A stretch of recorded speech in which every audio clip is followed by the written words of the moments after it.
Enseigner à l'école. Qu'est-ce qu'une école? On peut prendre quelques minutes pour réfléchir et essayer de répondre à cette question. Et ensuite, observer une vidéo qui montre un exemple d'une école maternelle. Ce que l'on comprend en regardant un exemple d'une école, comme dans cette vidéo, c'est qu'il y a une grande part consacrée aux familles. 3 éléments essentiels en effet constituent une école: des élèves, mais aussi donc ce qui implique des familles, des enseignants et le personnel de l'école, et des apprentissages. On réfléchira donc autour de 3 thèmes: la conception de l'enfant, les stades de développement, les courants pédagogiques fondamentaux, dont 2 en particulier, et comment l'élève apprend-il. Ensuite, enseigner en quoi ça consiste, puis des contenus à enseigner, les programmes. La conception ou connaissance de l'enfant. Les stades du développement de l'enfant ont été étudiés avec précision par Jean Piaget. En effet, le psychologue suisse s'intéresse au développement de l'intelligence, c'est-à-dire les cognitions chez l'enfant. Pour Jean Piaget, la pensée se construit par grandes étapes qu'il appelle des stades. Un stade doit avoir lieu avant qu'un autre puisse se mettre en place. Par exemple, un enfant ne peut pas apprendre la multiplication avant d'avoir appris les additions. Les stades vont donc se dérouler dans le même ordre pour tous les enfants, mais pas forcément au même âge. Certains enfants seront en avance ou en retard à un certain âge dans leur développement cognitif.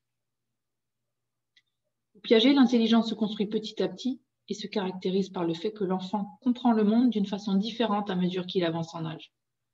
De plus, son développement est intimement lié à ses interactions avec l'environnement.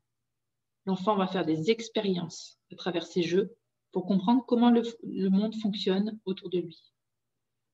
Exemple, pour Piaget, lorsque l'enfant de 1 ou 2 ans joue à lancer des jouets ou le contenu de sa cuillère par terre, ce n'est pas seulement pour faire enrager ses parents, mais aussi pour comprendre le fonctionnement des objets. Comment ils tombent, comment ils rebondissent, est-ce qu'ils disparaissent derrière le canapé, est-ce qu'ils pourront un jour être retrouvés, etc. Les stades du développement peuvent être vus comme des logiciels, des manières de voir le monde. L'enfant, en grandissant, va donc vivre plusieurs révolutions mentales, des renversements de sa conception du monde. Ces différents logiciels sont différents de la quantité de connaissances que l'enfant apprend.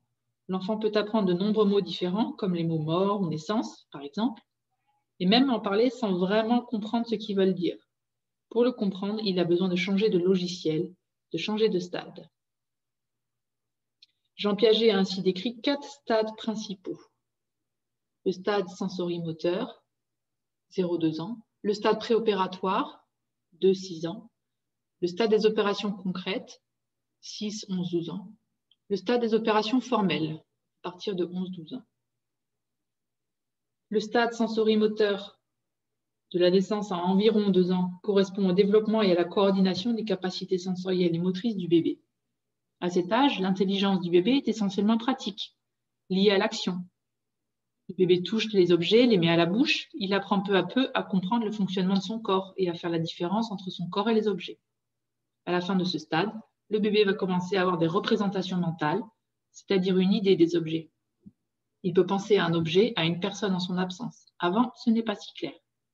Le bébé qui voit tomber un nounours derrière le lit ne s'attend pas forcément à le retrouver, comme s'il avait disparu.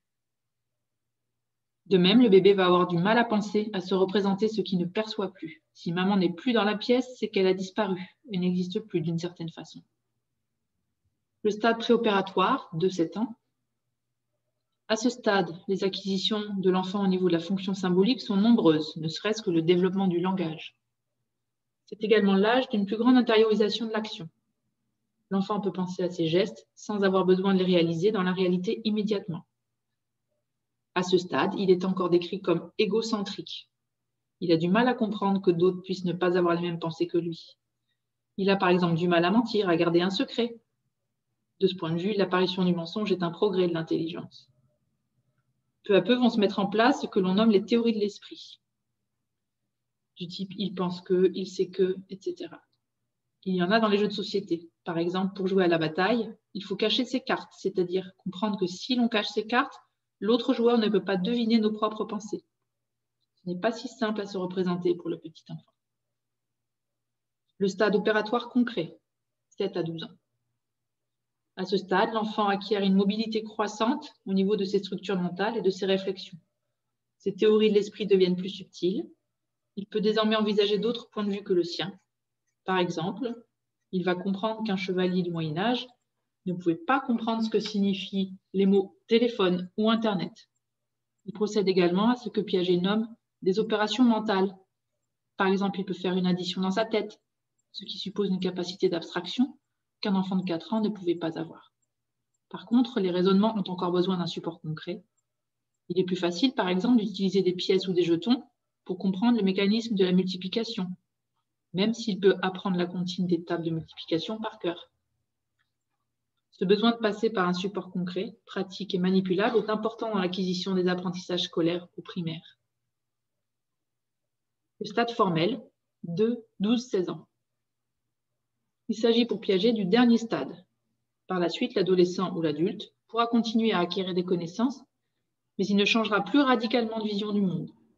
À l'adolescence, le maniement des opérations mentales progresse de façon importante, notamment parce que l'enfant commence à raisonner sur de l'abstrait. Cela est assez perceptible en mathématiques, par exemple. Les adolescents vont pouvoir comprendre des théorèmes ou des notions abstraites. Droite, ce n'est pas un trait bien droit sur une feuille, c'est une abstraction. Les adolescents ne sont donc plus obligés de passer par le concret. Ils peuvent réfléchir sur des notions en soi, le bien, le mal, l'infini, la mort, etc. Toutefois, dans la pratique, les théories actuelles soulignent que pour les apprentissages scolaires, repasser par le concret reste une bonne idée.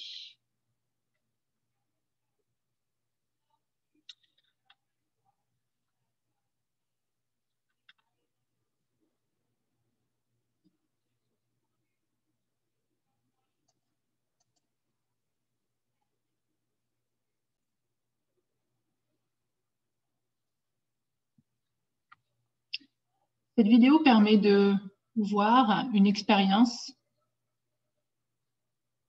mesurer le développement intellectuel selon Piaget et d'étudier le stade des opérations concrètes. Elle permet de montrer à quel point l'abstraction apparaît, la capacité d'abstraction apparaît chez les enfants plus grands. Les courants pédagogiques. 2 courants pédagogiques fondamentaux, le modèle constructiviste et le modèle socioconstructiviste, en réaction au behaviorisme et au cognitivisme du début du siècle. Dans le courant behavioriste et cognitiviste, l'élève est considéré comme passif, c'est un vase vide. L'enseignant ou le pédagogue est le détenteur du savoir et gestionnaire des apprentissages. Le constructivisme est une théorie de l'apprentissage développée entre autres par Piaget dès 1923 en réaction au behaviorisme qui, d'après lui, limitait trop l'apprentissage à l'association stimulus-réponse. Le constructivisme suppose que les connaissances de chaque sujet ne sont pas une simple copie de la réalité, mais une reconstruction de celle-ci. L'action est donc à la base de l'apprentissage, ainsi que le conflit entre les buts de l'enfant et les caractéristiques de l'environnement. C'est en effet par le conflit entre plusieurs sources d'informations contradictoires que se construit l'intelligence de l'enfant et sa compréhension progressive du monde. La vision du conflit chez Piaget est constructiviste, car il induit un progrès chez l'enfant. L'enfant construit ses connaissances par les conflits entre ce qu'il sait à un certain moment et ce qu'il voit.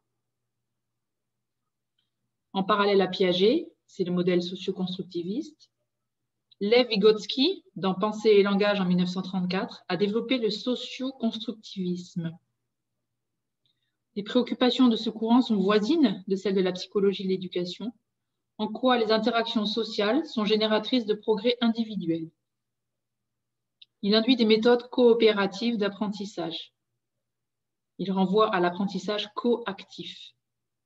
En effet, pour Vygotsky, le développement de l'enfant va du social à l'individuel, et non pas de l'individuel au social, comme le pense Piaget. Le fonctionnement mental dérive de la structure du fonctionnement social. Pour Vygotsky, il faut donc travailler dans ce qu'il appelle la zone proximale de développement, qui est la distance entre le niveau de développement actuel de l'enfant et le niveau potentiel de développement de l'enfant, c'est-à-dire entre ce que l'enfant sait et sait faire et ce que l'enfant peut encore savoir ou savoir faire au contact d'autres individus plus capables. Voici un schéma de la zone proximale de développement. Au centre, ce que l'enfant sait déjà faire seul. Au-delà, ce que l'enfant ne saura pas faire seul. Et entre les deux, ce que l'enfant est capable de faire, donc d'aller plus loin que ce qu'il sait faire seul, avec l'aide de quelqu'un qui en sait davantage, adulte ou père. Et ce, grâce à l'étayage. Ici, une vidéo qui explique la zone proximale de développement. Un autre schéma ici. Et là, une vidéo à propos de l'étayage qui montre en quoi, à l'aide de quelques mots d'explication ou de l'intervention d'une personne, en l'occurrence ici le maître, mais cela peut être un père, l'intervention d'une aide peut permettre à un enfant d'accomplir une tâche qu'il n'aurait pas réussi à accomplir seul.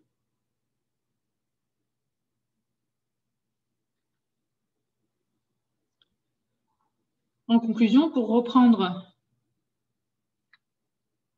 une comparaison célèbre que l'on doit à Yves Chevalard, vouloir éduquer des enfants, que ce soit à la maison ou à l'école, c'est un jeu à deux. En face, ce n'est pas une machine, c'est une personne avec qui il faut compter et qui a toujours le droit de dire non. Un élève est d'abord une personne, un enfant. Il faut compter sur la personnalité de cet enfant, son histoire, son milieu social, ses humeurs et sa conception de l'école. Qu'est-ce qu'apprendre au final? On peut se poser la question, prendre quelques minutes pour se demander ce qu'est qu'apprendre.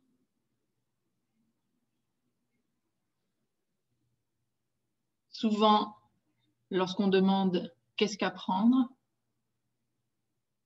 les réponses tournent autour des notions de acquérir des nouveaux savoirs, des savoir-faire, des attitudes par l'étude, l'expérience, l'enseignement, etc.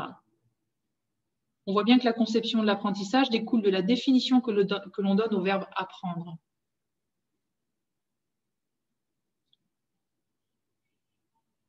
Voici une définition de Philippe Mérieux. Apprendre, c'est construire des connaissances et pouvoir les réutiliser à sa propre initiative. Tout individu apprend de manière singulière et en interaction avec les autres. Il le fait à partir de ce qu'il sait et ce qu'il est déjà, en fonction des contraintes et des ressources de la situation dans laquelle il se trouve. Et c'est cette situation que l'enseignant ou le formateur doivent concevoir de manière aussi rigoureuse que possible afin de faire échapper à l'apprentissage à l'aléatoire des rencontres individuelles et de permettre à chacune et à chacun d'accéder à un niveau supérieur de développement cognitif. On peut considérer que 5 définitions existent aujourd'hui du verbe apprendre. On aura classé ces définitions dans un grand tableau dans lequel on pourra ensuite analyser les processus, l'activité de l'élève et relier ça au courant pédagogique. Apprendre, qu'est-ce que c'est? Cela peut être imiter un modèle, comprendre des explications. Apprendre, ça peut être aussi faire, se laisser faire et construire son savoir. À chaque définition du verbe apprendre, on peut s'intéresser au point de départ du processus, aux étapes du processus de l'apprentissage, au type de relation maître-élève et élève-élève, à l'activité de l'élève pendant l'apprentissage et relier ça à un courant pédagogique.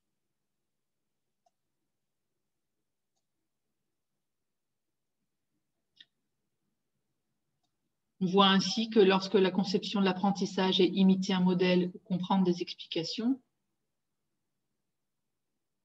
on est dans le type transmissif. Plus on avance dans le tableau, faire, se laisser faire et construire son savoir, plus on se rapproche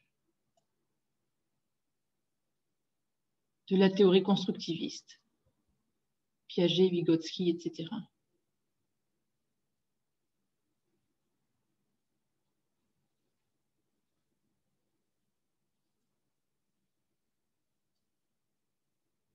Si on s'intéresse aux résultats, type transmissif, type conditionnant, type incitatif, type constructiviste. Apprendre, c'est imiter un modèle, comprendre des explications, type transmissif, se laisser faire, type conditionnant, faire, type incitatif, et construire son savoir, constructiviste. À chaque fois, on peut observer les résultats effectifs. Si apprendre, c'est imiter un modèle, l'élève peut faire comme on lui a montré. Si c'est comprendre des explications, l'élève sait expliquer ce qu'il faut faire et comment le faire, etc. À chaque fois, des avantages, des inconvénients et des effets à long terme.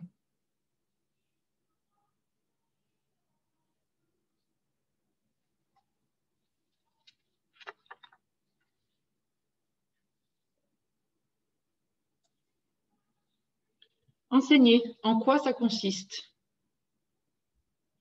On peut prendre quelques minutes pour se demander ce qu'est que enseigner et donner une définition. Contrairement à ce qu'on s'obstine à nous faire croire, enseigner ne consiste pas à transmettre les savoirs, mais à réunir les conditions pour que les élèves les apprennent. Mais dire que les élèves construisent leur savoir n'a jamais voulu dire qu'ils le font tout seuls. Il va de soi que cela ne peut se faire qu'avec l'aide d'un enseignant dont la tâche est énorme et déterminante. Élaborer à partir de là des séquences d'apprentissage rigoureuses en se plaçant du point de vue de celui qui apprend pour se demander ce qu'il doit faire dans sa tête et comment l'y amener. C'est le b.a.-ba de la pédagogie. La transmission du savoir ou transposition didactique. L'un des aspects les plus importants attachés à la gestion du curriculum concerne la construction du savoir scolaire. C'est un processus complexe, influencé par de nombreux facteurs, qui a comme point de départ l'ensemble du savoir scientifique et comme point final l'ensemble des connaissances acquises par les élèves. C'est ce que l'on appelle la transposition didactique. Elle est construite autour de 3 pôles en relation qui forment un système didactique. L'élève,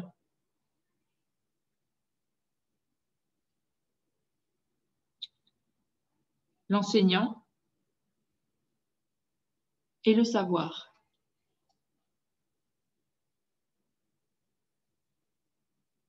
Le savoir prend plusieurs formes, le savoir savant, le savoir à enseigner et le savoir enseigné. Le savoir savant correspond au savoir scientifique. Il subit des transformations nommées qui en font un savoir à enseigner, c'est-à-dire un savoir destiné à l'enseignement. Celui-ci est à son tour modifié par l'enseignant dans le cadre du processus d'enseignement, ce qui le transforme en savoir enseigné. Ce savoir enseigné, mis en œuvre en classe, sera lui-même transformé par les élèves et le savoir acquis par les apprenants appelé savoir appris. Ce dernier processus de transformation est l'apprentissage. On voit donc qu'il y a un va-et-vient constant entre savoir, enseignant, élève. Une vidéo explicative ici. La pédagogie de l'apprentissage.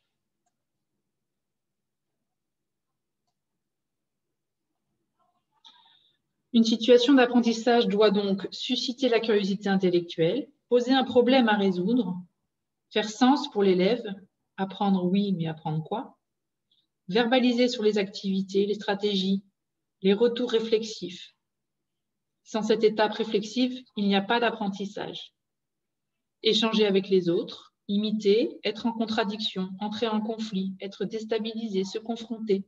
Échanger permettent d'apprendre. Utiliser ce que l'on sait déjà et mettre en relation les activités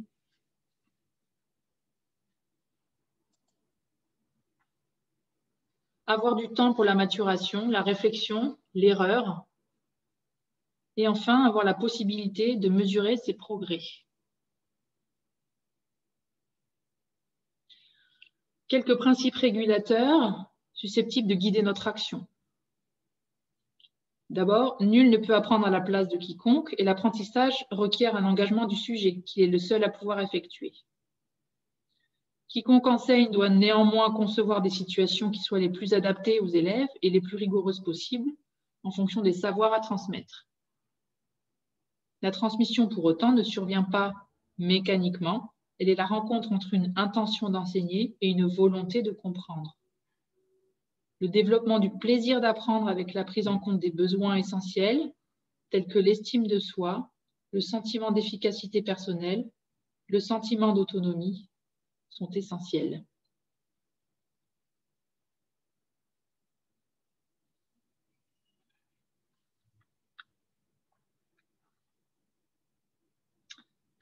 Les neurosciences et la pédagogie. Dans le monde de l'éducation, c'est une innovation. Améliorer l'enseignement et l'apprentissage par ce que l'on connaît du cerveau.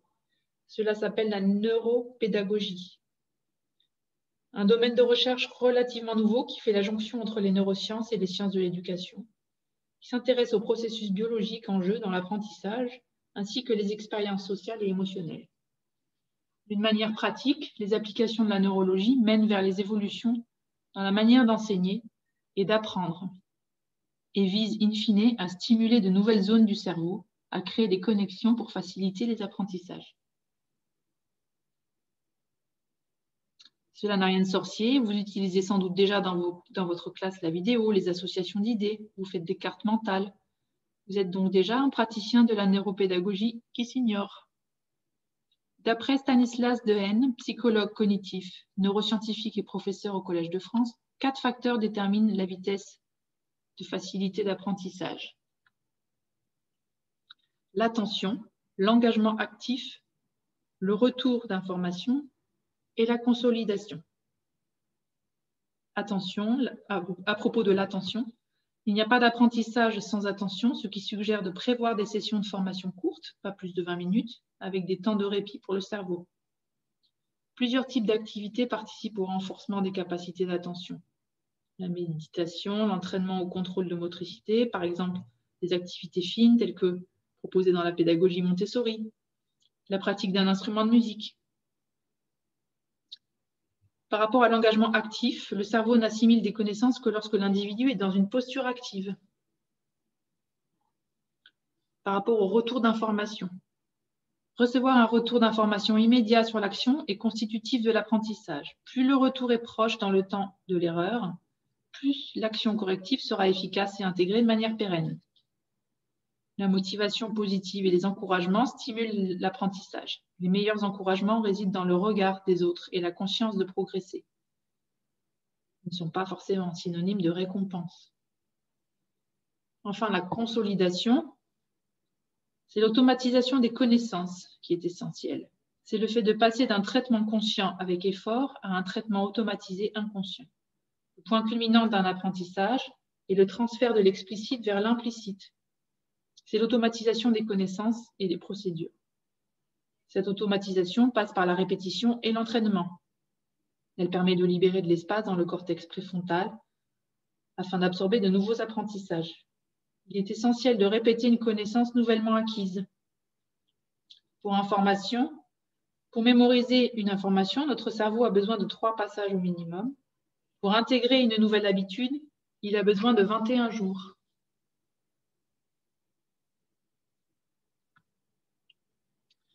Des contenus à enseigner, les programmes.